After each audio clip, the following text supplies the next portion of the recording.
Peut-être qu'aujourd'hui, tu as l'impression que quelque chose ne tourne pas rond chez toi. Tu te dis parfois que tu es trop sensible, trop émotive et que tu vis les relations beaucoup plus intensément que les autres. Et ce qui est frustrant, c'est que tu n'es probablement pas quelqu'un qui manque de conscience. Au contraire, tu passes peut-être énormément de temps à essayer de te comprendre. Tu lis des livres, tu regardes des vidéos, tu réfléchis beaucoup à ce que tu vis et tu essayes sincèrement d'avancer. Mais malgré tout ça, dès qu'une relation devient vraiment importante pour toi, quelque chose change. Tu te mets à réfléchir davantage, tu analyses des détails que tu n'aurais même pas remarqué avant, tu attends certains messages et tu finis par te poser juste trop de questions. Et parfois, tu vas même avoir cette impression de perdre une partie de ton calme intérieur. Comme si ton corps vivait la relation en état d'alerte permanent. Et à force, tu finis par croire que le problème, il vient de toi. Que tu es trop sensible, trop compliqué. Alors parfois, tu vas rester dans des relations qui t'épuisent en essayant de mieux gérer tes émotions, de moins réagir ou de plus prendre sur toi. Et plus tu essayes de contrôler ce qui se passe à l'intérieur de toi, plus tu as l'impression de te perdre dans la relation. Pour d'autres femmes, c'est l'inverse. Après une déception, une relation difficile, elles décident de tout arrêter. Elles se disent qu'elles ont besoin de temps, qu'elles doivent encore guérir ou comprendre certaines choses avant de retourner vers quelqu'un. Alors, elles prennent de la distance.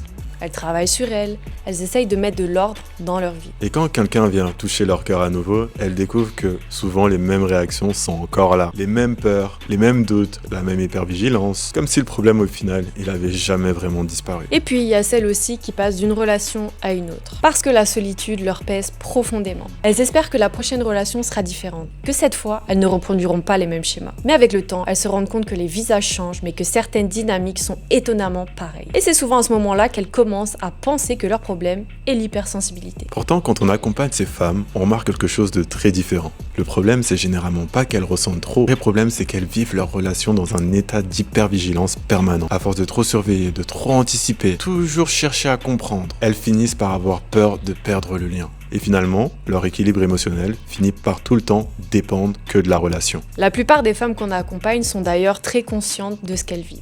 Elles comprennent énormément de choses sur elles-mêmes.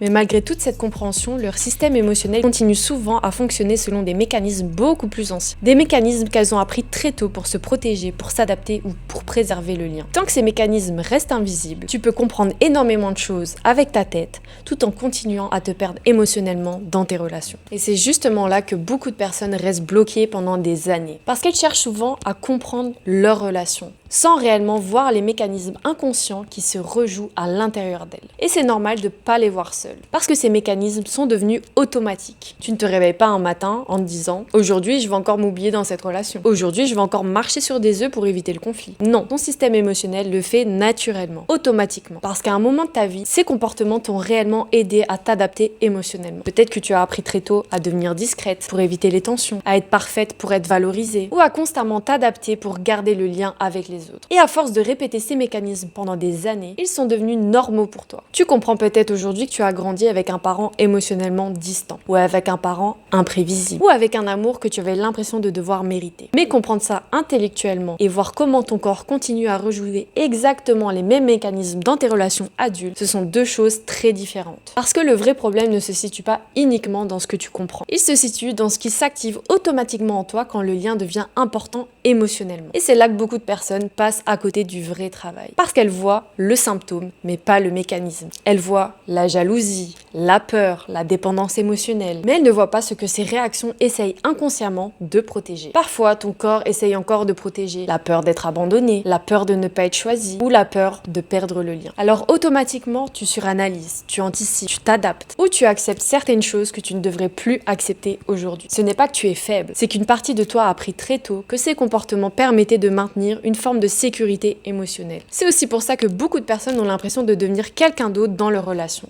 comme si elles perdaient progressivement leur stabilité intérieure. Et c'est justement là que beaucoup de gens donnent des conseils trop simplistes. Quitte-le, passe à autre chose, coupe la relation. Mais le vrai problème n'est pas toujours uniquement la relation. Le vrai problème, c'est souvent ce que cette relation vient réveiller en toi. Parce que tu peux quitter une relation sans jamais comprendre le mécanisme que tu continues à reproduire inconsciemment. Et dans ce cas-là, le même schéma finit souvent par revenir ailleurs, avec un autre visage, dans une autre dynamique, mais avec les mêmes douleurs émotionnelles au fond. À l'inverse, quand tu commences réellement à comprendre comprendre ce qui s'active en toi, quelque chose commence à changer. Tu vois les mécanismes au moment où ils apparaissent. Tu poses des limites différemment. Tu arrêtes progressivement de fonctionner uniquement en mode survie émotionnelle. Et c'est souvent là que la relation elle-même commence à changer. Parce que le lien change quand la manière dont tu relationnes change aussi. Le vrai problème, ce n'est pas que tu manques de conscience. Parce qu'aujourd'hui, beaucoup de femmes comprennent déjà énormément de choses sur elles. Elles savent même exactement ce qui leur fait du mal. Et malgré ça, au moment où une relation devient émotionnellement importante, les mêmes réactions reviennent. Pourquoi ? Parce que comprendre quelque chose et réussir à réagir différemment émotionnellement sont deux choses complètement différentes. Donc, tu peux comprendre intellectuellement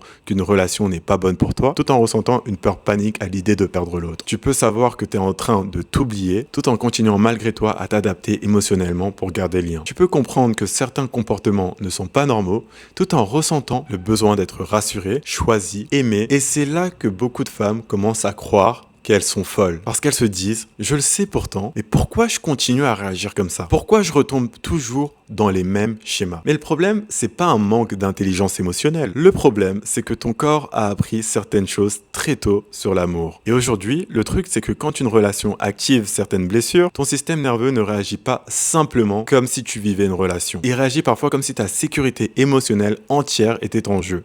Et c'est pour ça que certaines femmes deviennent hyper vigilantes dans le lien. Elles vont commencer à surveiller, à analyser, anticiper, à chercher des signes. C'est pas parce qu'elles sont trop, mais c'est plus parce que leur système émotionnel essaye constamment d'éviter la douleur, le rejet, l'abandon. Et le truc, c'est que plus ce fonctionnement devient automatique, plus la femme commence progressivement à disparaître dans la relation. Elle finit par s'adapter, par s'oublier, elle se suranalyse, elle peut même finir par se couper de certaines parties d'elle-même. Et à force, elle ne sait plus vraiment si elle agit par amour ou simplement pour maintenir un sentiment de sécurité émotionnelle. Et c'est aussi pour ça que beaucoup de femmes conscientes restent bloquées pendant des années, parce qu'elles essayent souvent de résoudre émotionnellement quelque chose uniquement avec la tête, alors qu'un système nerveux qui fonctionne en mode survie émotionnelle ne se transforme pas uniquement avec de la compréhension intellectuelle. Et c'est exactement là que le programme Phoenix prend tout son sens. Parce que le but de ce travail, ce n'est pas tout simplement de moins souffrir, ce n'est pas de devenir froide, ni d'arrêter d'aimer, ni de fuir les relations. Le vrai objectif, c'est de te permettre de te retrouver toi-même à travers tout ce que tu as vécu. Parce qu'au fond, toutes les relations, toutes les douleurs, tous les schémas que tu as répétés jusque-là, essayent peut-être de te montrer quelque chose sur toi que tu n'avais pas encore réellement appris à voir. Et sache que toute la compréhension que tu as accumulée jusque-là n'était peut-être pas inutile. Elle préparait simplement le terrain pour une transformation beaucoup plus profonde. Parce qu'à un moment, la question n'est plus uniquement « pourquoi je suis comme ça ?». La vraie question devient « qu'est-ce que je fais maintenant de tout ce que j'ai compris sur moi ?» Et Phoenix, c'est justement ce pont-là. Le pont entre la conscience et la transformation. Entre la version de toi qui survit émotionnellement et la version de toi qui a commencé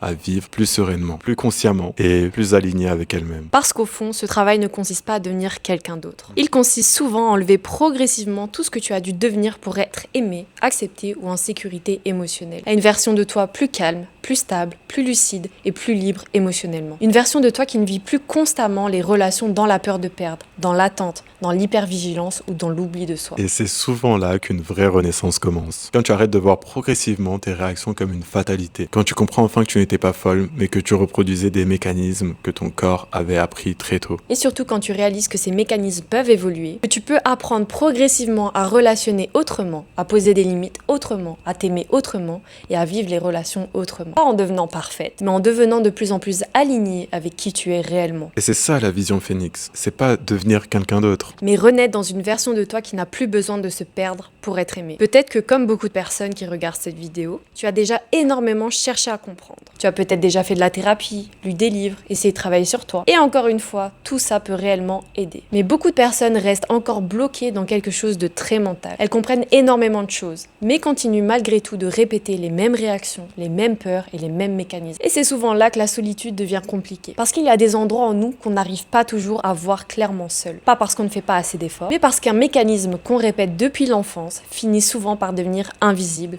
naturel, automatique, familier. Et Phoenix, c'est né exactement de cette réflexion-là. L'idée qu'on ne transforme pas simplement sa relation avec des conseils, ou simplement en accumulant encore plus de compréhension, en apprenant progressivement à voir ce qui s'active réellement en soi, ce qu'on rejoue inconsciemment, et ce que certaines relations viennent réveiller profondément à l'intérieur. Parce qu'à partir du moment où tu vois enfin clairement le mécanisme, tu peux commencer à t'en détacher. Tu peux progressivement arrêter de te définir à travers tes réactions. Arrêter de te voir comme trop, ingérable ou instable et commencer à construire quelque chose de beaucoup plus apaisé à l'intérieur de toi. Une relation différente avec toi-même et forcément ensuite des relations différentes avec les autres. C'est aussi pour ça qu'on a créé un accompagnement aussi humain. Pas pour dire aux gens quoi faire, pas pour leur donner des réponses toutes faites, mais pour créer un espace où ils peuvent enfin regarder au bon endroit sans être seuls face à tout ça. Donc, si tu t'es profondément reconnu dans cette vidéo, on t'a laissé un lien sous la vidéo pour réserver un échange avec nous. Et le but de cet échange, c'est pas de te convaincre à tout prix, c'est simplement de voir où t'en es aujourd'hui, ce qui se rejoue concrètement dans tes relations et si Phoenix peut réellement t'aider à traverser cette transformation. Parce qu'au fond, tu n'as peut-être jamais eu besoin de devenir quelqu'un d'autre. Tu as peut-être simplement besoin d'apprendre à revenir à toi. Vraiment dans la panique tout le temps. Dans la relation en fait. Dès qu'il se passait quelque chose, ça dépendait beaucoup de ce qui se passait dans la relation et plus de moi, ma vie, ce que je faisais en général. J'étais vraiment devenue dépendante des mouvements, des colères, des discussions et donc c'était super inconfortable et il fallait vraiment que je fasse quelque chose, quoi. Je trouve déjà, je reviens beaucoup là-dessus, mais l'aspect panique que je n'ai plus. Qui change beaucoup pour toute chose. C'est beaucoup plus calme, c'est beaucoup plus ça aussi de ma part parce que je suis pas en train de surréagir à tout ce qui se passe. Pour l'autre aussi, c'est beaucoup mieux, je pense. Je prends le temps en fait maintenant. Je prends le temps. Avant, j'avais tendance à être du coup très fusionnelle, donc j'allais très très vite. Maintenant, j'ai vraiment envie de prendre le temps de poser les bases et c'est pas grave. Non, vaut mieux prendre le temps de connaître la personne, de faire les choses correctement, que d'être guidé par ses émotions et donc d'être que dans l'émotionnel. Et alors à ce moment-là, on peut peut-être retourner dans un schéma de dépendance. Et ça, moi, j'ai plus envie et je m'y tiens vraiment en fait, mais pas que je m'y tiens parce que je me le dis. Je m'y tiens parce que je sens que c'est naturel en fait.